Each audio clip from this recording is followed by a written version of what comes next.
মাগুরা জেলার শালিকা থানার ছোট্ট একটি গ্রাম, গ্রামের নাম দেলোয়াবাড়ি। একসময় এই গ্রামটির অনেক নামকরণ ছিল, কিন্তু সময়ের ব্যবধানে এই গ্রামের নাম আস্তে আস্তে মুছে যাচ্ছে।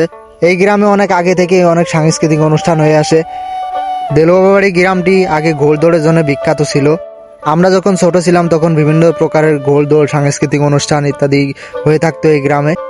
কিন্তু কালের বিবর্তনে, সময়ের ব্যবধানে আস্তে আস্তে সেগুলো বিলুপ্ত হয়ে গেছে। এই দেলুয়াবাড়ি গ্রামে দুইটি হাট হয়, শনিবার এবং বুধবার। এই গ্রামটি অনেক ছোট হতে পারে, কিন্তু এই গ্রামের মানুষগুলো অনেক সুন্দর, সুন্দর পরিবেশ। গ্রামে যেমন সুন্দর পরিবেশ, তেমন সুন্দর মানুষের ব্যবহার। এই গ্রামের বাজারটা অনেক সুন্দর ছিল, কিন্তু সময়ের ব্যবধানে এই গ্রামের বাজারটি আস্তে আস্তে নষ্ট হয়ে যাচ্ছে। এই বাজারের পরিধি একসময় অনেক বিস্তৃত ছিল, কিন্তু এখন আস্তে আস্তে ছোট হয়ে যাচ্ছে। আমার জন্মভূমি এই দেলুয়াবাড়ি গ্রামে। ছোটবেলায় হাঁটতে শেখার পর বাবার হাত ধরে এই হাটে আসা, তখন থেকে দেখে আসছি এই হাটে সুন্দর পরিবেশ। তবে এখন আর আগের মতো জাঁকজমক হয় না। তারপরেও বিভিন্ন গ্রামে, পার্শ্ববর্তী গ্রাম থেকেও এই গ্রামটি আমার কাছে অনেক সুন্দর মনে হয়। আপনি গ্রামের ভিতরে না ঢুকলে এর পরিবেশ সম্পর্কে আপনি কিছুই জানতে পারবেন না।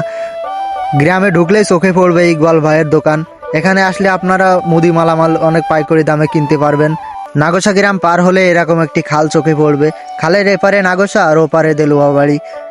এটা যেন একটা অপরূপ সৌন্দর্যে ঘেরা।